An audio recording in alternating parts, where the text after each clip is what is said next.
السلام عليكم. لا تنسوا الاعجاب بالفيديو والاشتراك في القناة تشجيعا لنا لنستمر بنشر المزيد ان شاء الله. خوتي خواتاتي، السلام عليكم. مرحبا بكم معنا من جديد في قناة ديالنا قصة وحكاية، قصص وحكايات من الواقع المغربي. أهلا وسهلا ومرحبا بكم وبكنا من جديد في هذه القناة.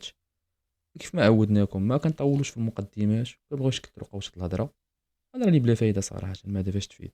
كنبغيو ديريكت نبداو القصة ديالنا. القصة ديالنا اليوم راه شفتو العنوان ديالها، قصتي مع شمس المعارف الكبرى. واحد النبذة بسيطة على هاد شمس المعارف الكبرى. كيقولوا واللي رائج، والله أعلم، علم لله وحده. يقولوا باللي هاد الكتاب ديال شمس المعارف الكبرى هو واحد الكتاب روحاني تكتب واحد 200 سنة ولا 300 سنة، وأن هاد الكتاب هذا لا قول لا إله إلا الله، وأن هاد الكتاب هذا راه كيتستعمل في الطلاسم والسحر والشعوذة. والله سبحانه وتعالى كيقول: ولا يفلح الساحر من حيث ما أتى. يعني راه ملي ما جا الساحر راه ما غاديش يطفرو، لأن العناية الربانية والقدرة الإلهية راه فوق منه، فوق من أي واحد، ونعم بالله. لأن هاد الكتاب هذا كيتستعمل في الطلاسم وفي السحر، وأي واحد قراه ولا مشى قرب ليه راه كتقلب حياته. وكل ما كتقرا واحد الفصل ولا واحد الجزء من الكتاب راه إلا وكيطلب منك أنك دير شي حاجة، نفذ ليه شي أوامر. وكل ما نفذتي شي أوامر كل ما كتكتسب واحد القدرة وواحد القوة. واش كاين الكتاب الأصلي ولا ما كاينش؟ حتى شي واحد ما عارف. كيطلعوا لي بعد المرة في جوجل تحميل كتاب شمس المعارف الكبرى، النسخة الحقيقية، نسخة قديمة، إلى آخره إلى آخره إلى آخره. كل مرة وشنو كيطلع ليه باش نمشي نقلب فيه ولا نقراه، صراحة ما كنقدرش. جيت قلبت وحاولت أنني نجيب لكم شي قصة وقعت لشي واحد هاد الكتاب هذا. لقيت واحد القصة اللي بارطاجيها بنادم بزاف، ديال واحد الطالب في فاس. طالب كان ديال الشريعة الإسلامية وفي فاس، قاري شي بركة ديال القرآن. وهي كان مبلي واحد البلية ديال أنه كيقلب على الكتب القدام والكتب النادرة. واحد المرة هو خارج من الكلية ديال الشريعة في فاس، غادي هو وصاحبو. الدري هذا كان سميتو أيوب. غادي أيوب هو وصاحبو كيتسارا، قالوا غادي ندوزو لسوق الحفرة. الناس ديال فاس واللي بغاو يعرفوا سوق الحفرة بالنسبة للناس اللي ماشي من فاس هو اللي بيدو.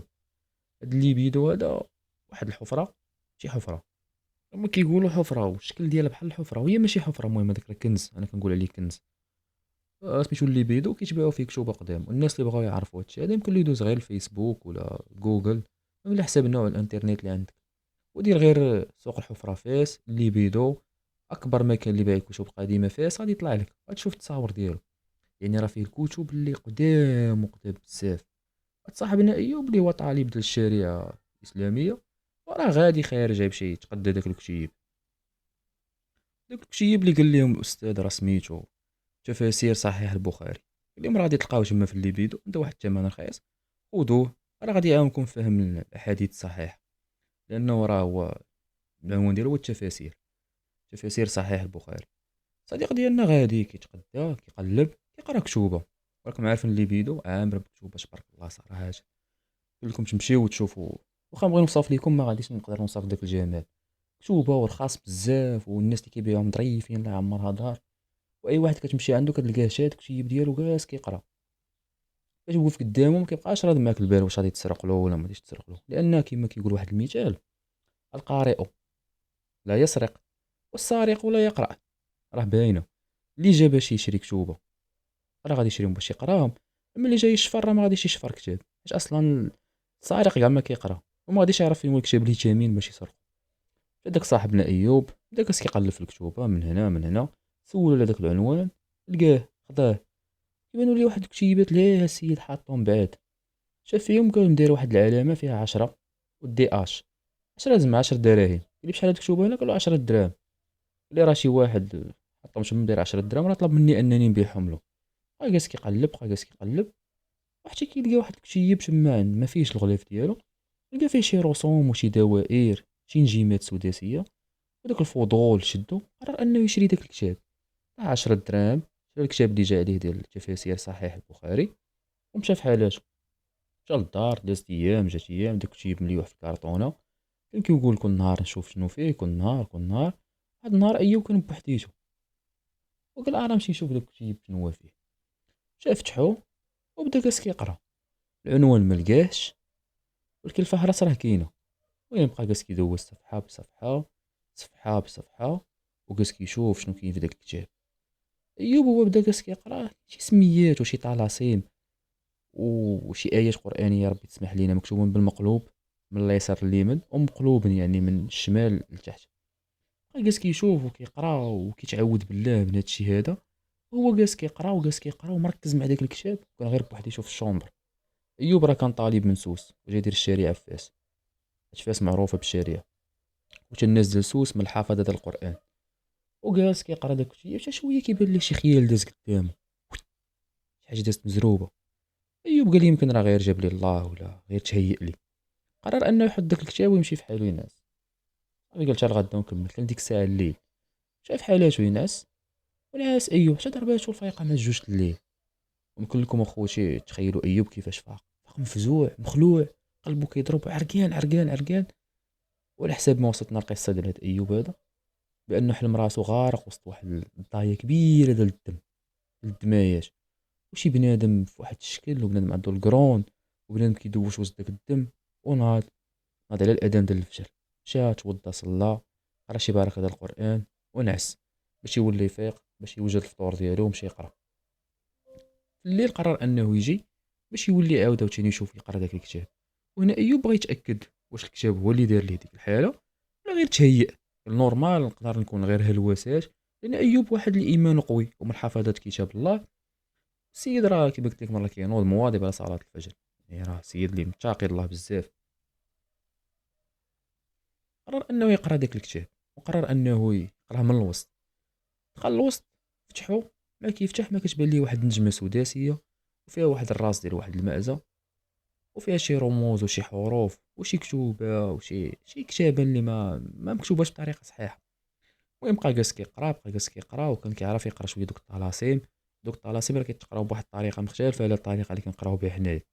بقى جالس كيقرا، بقى جالس كيقرا، بقى جالس كيقرا، تعماق ايوب يكون قرا شي 20 صفحه من وسط داك الكتاب. ويقرر انه هاد الطريقه اللي كيقرا بها راه ماشي صحيحه. قرر انه يرجع يولي يعاود يقرا من الاول، وهاد المره هادي غادي يركز مع الكتاب وغادي يشوف شنو فيه. مشى توضى وجا، وقال اعوذ بالله من الشيطان الرجيم، اعوذ بالله من الشيطان الرجيم، وبدا كيقرا. بدا جالس كيقرا وجالس كيرود البال وجالس كيقرا، ومره كيذكر سميه الله، مره كيذكر سميه الله. كل ما كيتعمق ايوب في داك الكتاب، كل ما لحمو كيبورش والحراره كتطلع عليه وداتو كتسخن عليه، وكيحس بالزغب ديال الجسم ديالو كيبدا يوقف. طق طق طق. ومره كيحس بحال اللي راه كاين شي واحد معاه. كيشوف اليمين كيشوف اليسار ما كيلقى والو. لكن ايوب اصر وقال ضروري خصني هاد الكتاب هذا نقراه ونكملو، ونشوف شنو كيروج عليه، واش فري داكشي اللي كيتقال عليه صحيح ولا غلط.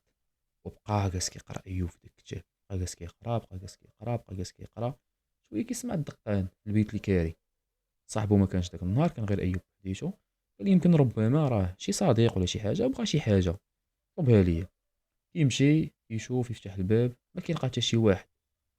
يتم راجع والكتاب باقي في يدو، مدير يديه صباعو وسط الباج اللي وصل ليها وراجع. مع راجع كيحس بحال اللي شي يد تحطت له على كتفو. كيدور مفزوع، كيطل، ما كيلقى حتى شي واحد. ايوب جالس كيقرا، جالس كيقرا، وكانت عنده واحد الناموسيه ديالو، الناموسيه ديال واحد. جالس كيقرا داك الكتاب ديال شمس المعارف الكبرى كيف ما قلت لكم. وجالس كيقرا ايوب، شويه كيسمع الصوت ديال شي واحد جالس كيبكي، صوت خافت. ومع داك الثقيل ديال الليل جا داك الصوت في الودن ديال ايوب. سمع شي واحد جالس كيبكي وكيبكي تحت الناموسيه ديالو. ايوب هنا قرر انه ينوض ويشوف شنو كاين تحت الناموسيه. يدير راسو تحت الناموسيه، يبين ليه الراس ديال شي واحد وعينيه حمر، عينيه الحمرين كيشوفوا في ايوب. وايوب مفهم والو. قرر انه يتراجع ويرجع يكمل القرايه ديال الكتاب. قال يمكن راه غير كنوهم راسي، ولا راه دماغي بدا كيوريني شي حوايج اللي ماشي هما هادو. قرا ايوب شي بركه ولا سمع عاوتاني الدقان المره الثانيه. جا فتح الباب، يلقى واحد السيد اللي طويل طويل طويل طويل طويل طويل بزاف. وكل ما كيهز ايوب راسو باش يشوف فيه، كل ما كيحس بداك السيد مازال كيزيد يطوال. ايوب كل ما كيهز راسو باش يشوف ما كان ما كيقدر يوصل ليه. وايوب بغى يرجع في حالاته الناموسيه ديالو ما قدرش. رجليه تجمدوا عليه، وديك اللحظة كيحس بحنك وسخن، كيقلب كيلقى راسو راه شي واحد صرفقو بلا ما يشعر. أيوب هنايا تخلع وتخلع بزاف، لأنه درجة كان غير بوحديتو، لدرجة أن الرعب جاه. وكاك أيوب ما استسلمش، يكون كيقول هادشي راه غير هلوسات، وغادي نتحدى هاد الجن هذا وهاد العفاريت وغادي نتحداهم. وبقى جالس كيقرا أيوب، بقى جالس كيقرا، توصل لواحد الجزء ديال التحضير. التحضير واحد السمية ديال واحد الجن اللي ما غاديش نقدر نقولها لكم، اليوم التحضير ديال هاد الجن. ومن طقوس ديال التحضير ديال هاد الجن هذا انك ترسم واحد الدائره سداسيه، وفي كل راس ديال ديك النجمه اللي كاينه في ديك الدائره، نجمه سليمان، كدير فيها شمعه، وفي كل راس ديال ديك الدائره كدير شمعه، وكتدخل وسط الدائره وكتطلق شي بخور، وكتبدا تقرا، كتبدا تقرا، كتبدا تقرا، كتبدا تقرا، ومن بعد غادي يبقى يبان لك بنادم راه كيتحرك قدامك. وديك الساعه كتكون درتي اتفاق، القارين ديالك كيدير اتفاق مع داك الجن. بدا ايوب جالس كيقرا، بدا ايوب جالس كيقرا، ولحمو بدا كيسخن عليه وبدا كيزند عليه راسو، وجالس كيقرا ايوب وما بغاش يحبس، وجالس كيقرا وداك الشيء جالس كيزيد، وجالس كيقرا وجالس كيقرا، حتى واحد اللحظه بدا كيبان ليه بنادم كيتحرك وسط البيت عنده، وما بغاش يحبس، بقى مستمر بقى مستمر بقى مستمر، حتى واحد اللحظه بان ليه بنادم خرج قدام، وايوب هو يتوقف. ملي توقف ايوب، دوك الشموع طفاو، وداك السيد غبر ولات غير الظلام. قرر انه ايوب يحبس هادشي هذا، وبارك عليه اليوم. الخطأ اللي كان دار أيوب هو أنه راه كان بدا طقوس ديال التحضير وما كملش فيه، وقرر أنه يرجع في حالاته حتى لغدو يكمل. أيوب ملي كمل هادشي هذا ومشى في حالاته ونعس، غادي تبدا واحد السلسلة ديال الكوابيس اللي ما غاديش يقدر يفيق منها. أول كابوس حلم به أيوب هو أنه غادي كيتمشى حتى تعكل وطاح. ملي كيهز راسو كيلقى واحد المرا لابسة غير البيض، ملي بغا يهز راسو الفوق ما قدرش، يبانو له غير رجلين ديال البقار ديالها. كيحاول يهز راسو ما قدرش.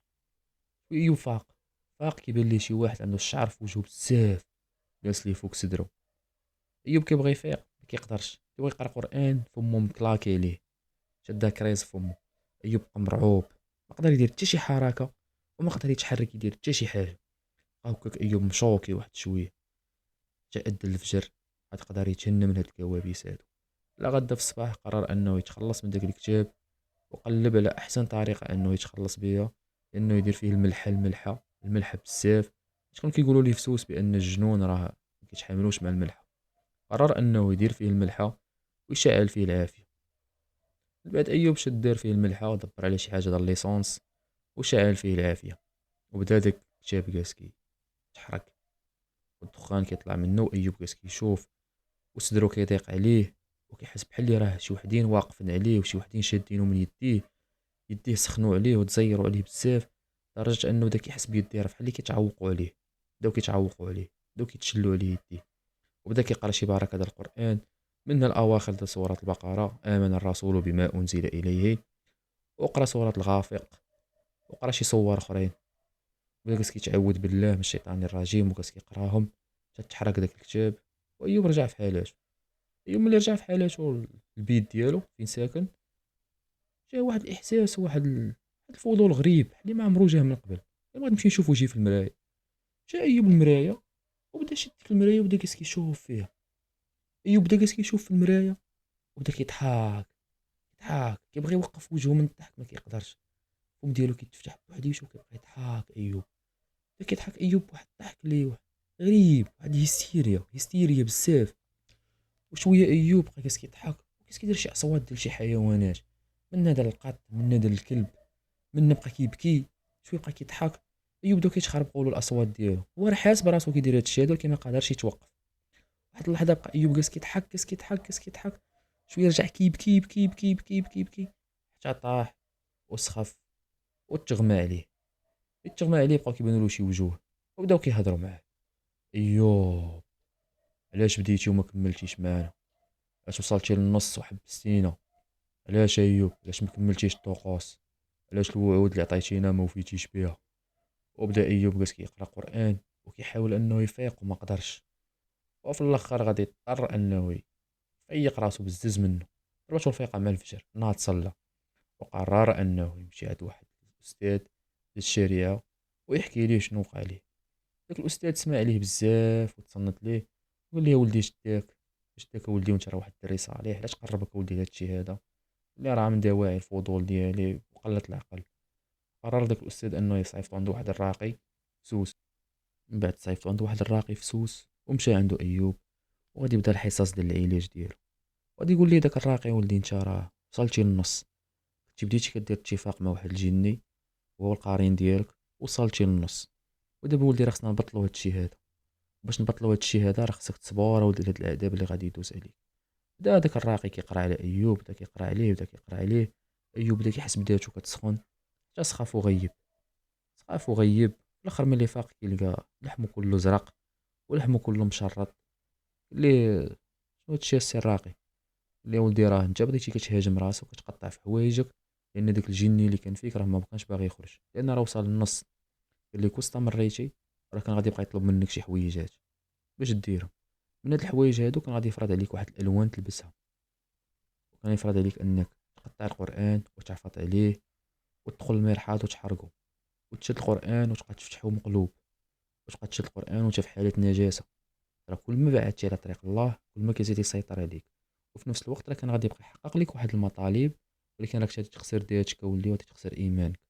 ودابا راه الحمد لله على سلامتك، راه تفك داكشي اللي دخلتي راسك فيه، وعلى سلامتك يا ولدي. ومن تما ايوب قرر انه يبعد لها الطريق هذه وما يرجعش يقلب فيها، وما يقلب لا في جنون لا في شمس المعارف كبرى لا في شي حاجه، ولا دايا غير في قرايته. وايوب في الاخر القصه راه قال لينا باللي راه ولا امام ديال المسجد كبير، وحاليا راه خدام في السعوديه. وهاد القصه هادي راه كنبارطاجيها معنا باش نحكيوها ليكم وتستافدوا منها. وما تستهنوش دوك الكتب ديال السحر والطلاسم، ما تستهنوش بها. واخا يقول راه نسخه قديمه حكات داكشي غير كذوب، ما تقربولوش. وبقى لينا غير نودعوكم، واش راح السلام السوف عليكم. نلقاو مع لا قصه وحده تنسوا اخرى. الاعجاب بالفيديو وهاد القصه والاشتراك هادي في اللي كان القناة العنوان ديالها تشجيعا لنا ايوب لنستمر وتهاجم شمس بنشر المعارف المزيد الكبرى. إن شاء اي الله. حكايه. الى اللقاء.